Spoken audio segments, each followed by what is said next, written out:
I had heard people say if you vote for this, you're going to get what you voted for. But that's what people say every election. What was your reaction when Trump was elected? I was not surprised. But were you happy? I mean, you voted for Trump. Happy's not the right word. I was indifferent. I was more, great. The better of two evils. Let's hope nothing goes bad.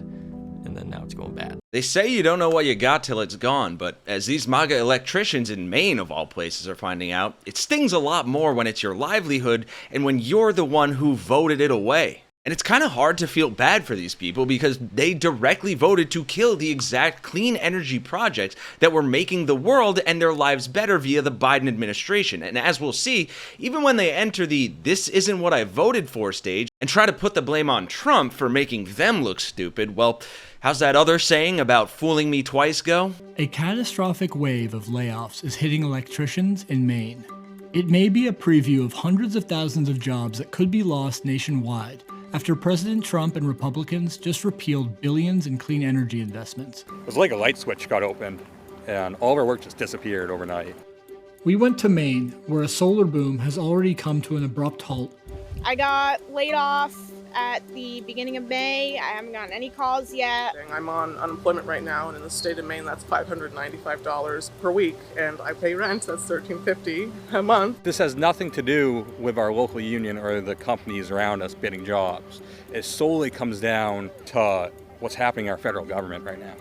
We came here to talk to electricians who voted for Trump, to understand how are they thinking about his agenda now that it's costing them work.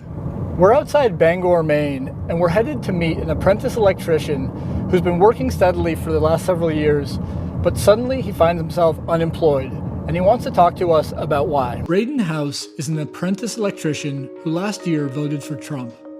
After finding out I was having my daughter at 17, I'm like, I need money, and it ain't gonna be spent on guitars and amplifiers. It's gonna be spent on diapers and making a future for this kid. I remember being on a solar field one day, and I get an email of my Lincoln Financial account. I'm like, holy shit, I've only been doing this for a year and a half, and I have $3,000 in my retirement account. Why do you think the work was so steady? Because there were so many solar projects. You can't go anywhere in the state without seeing a solar field or multiple. It kept every electrician in our local union employed. Scott Cuddy is a longtime electrician out of the same union local as Braden. He told me that until recently, there were so few jobs for electricians that they had to take across-the-board pay cuts to get work. We had 0 solar projects going on for years and years and years. Guys were traveling to other jurisdictions to go work on solar projects.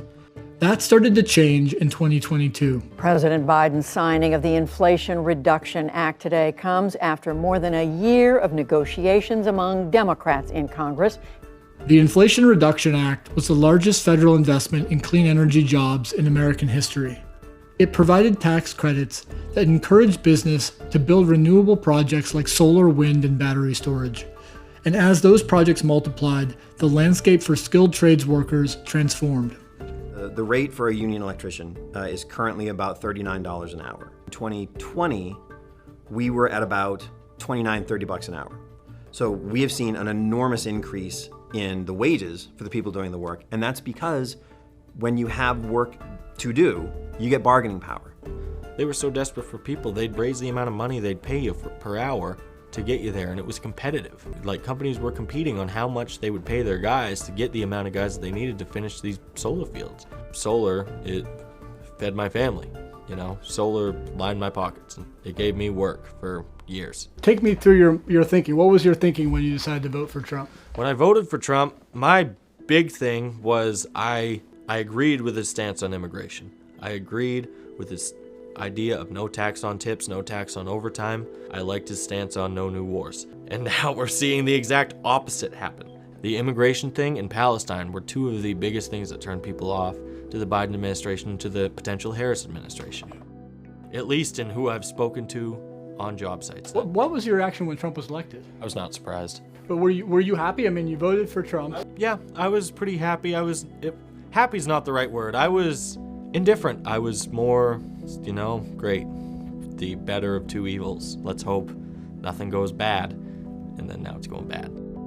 Since January, at least $14 billion of renewable energy projects have been canceled or put on hold across the U.S., including 3 big solar and battery developments in Maine. The February union meeting of this year, of 2025, the business manager during his report said, guys, I can chart out full employment to mid-2027 right now. At the March union meeting, he said, we're going to be looking at 50% unemployment this summer.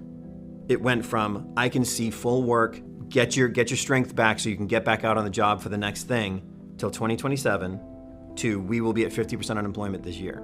The uncertainty has devastated the construction industry in Maine. I think an important point in this is the tax credits aren't even gone yet. A week after this conversation, Republicans in Congress passed Trump's so-called Big Beautiful Bill, drastically scaling back investments in solar and wind. The bill rapidly phases out the Inflation Reduction Act's clean energy investments, preserving funding only for projects up and running in the next 18 months.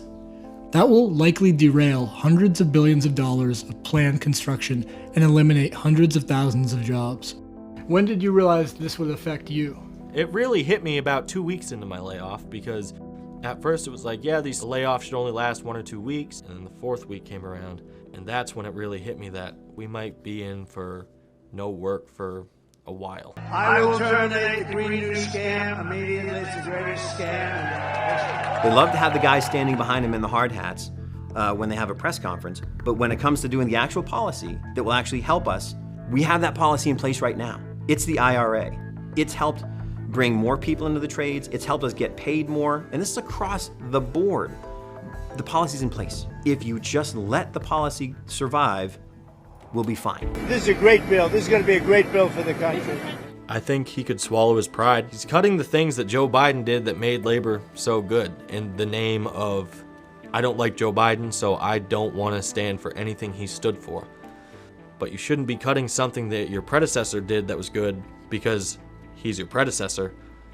You should continue to build on the good things he did. If it's creating jobs, if it's boosting the economy, why get rid of it? Folks, I can't even tell you how many times I cringed, face-palmed, and yelled at my screen during that piece. It really blew my mind when he called Donald Trump the lesser of two evils in comparison to Kamala. Like, how do you misread a situation so badly when the guy is literally telling it to you to your face? And it really just reminds me of like the importance of what we're doing here and getting these messages out to more people in a space and a medium that they can see it. Because frankly, I don't think most of these people actually do the research, even though they're the do the research people. And you end up with really sad stories like this. And I do want to end this on a funnier note, because they're still not putting the blame squarely at their own feet, and they're saying, oh, Donald Trump is the one that's making us look stupid. And that is actually from conservative anti-Trump activist Rick Wilson, the guy who co-founded the Lincoln Project. And he wrote this pretty humiliating and hilarious Substack about the whole Epstein drama that I just want to end on here for some catharsis.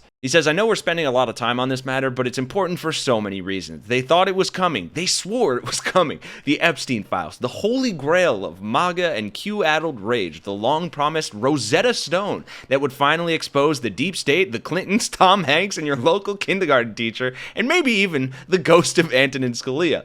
All of them unmasked in a glorious festival of retribution courtesy of Daddy Trump. Like every Trump promise, not involving tax breaks for billionaires or pardons for goons, the big reveal never arrived. Instead, this week brought the sad trombone of reality. The Trump administration, yes, his own hand-picked Department of Justice, and his cheerleading former Fox News Barbie turned Attorney General Pam Bondi released a carefully sterilized memo concluding that there's no Epstein client list, no grand conspiracy, no cabal of elites sipping adrenochrome. Just a dead pervert and a disappointed nation of red-cap keyboard warriors. Cue the meltdown. This wasn't just a portrayal. This was heresy. This was J.D. Vance getting to the Vatican and realizing the Pope is playing beer pong with Beelzebub and Hunter Biden. MAGA World didn't just expect the Epstein revelations would destroy every Democrat, journalist, and celebrity in their pantheon of petty hatreds. They demanded it, had built their identity around it. And now,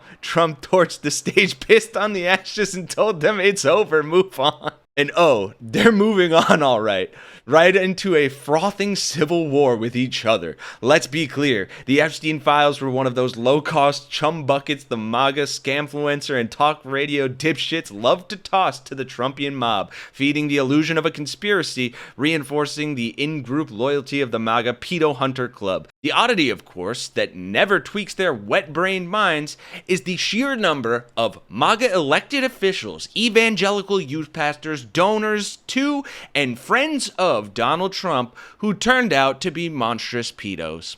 Weird. Thanks for watching, folks. As always, let us know all your thoughts in those comments down below. Drop a like and subscribe to support our resistance here at Really American. You can check out our Substack as well at the link down below in the Really American podcast, wherever you get your podcasts. For Really American, I'm Kenny Hesse, and I will see you guys in the next one.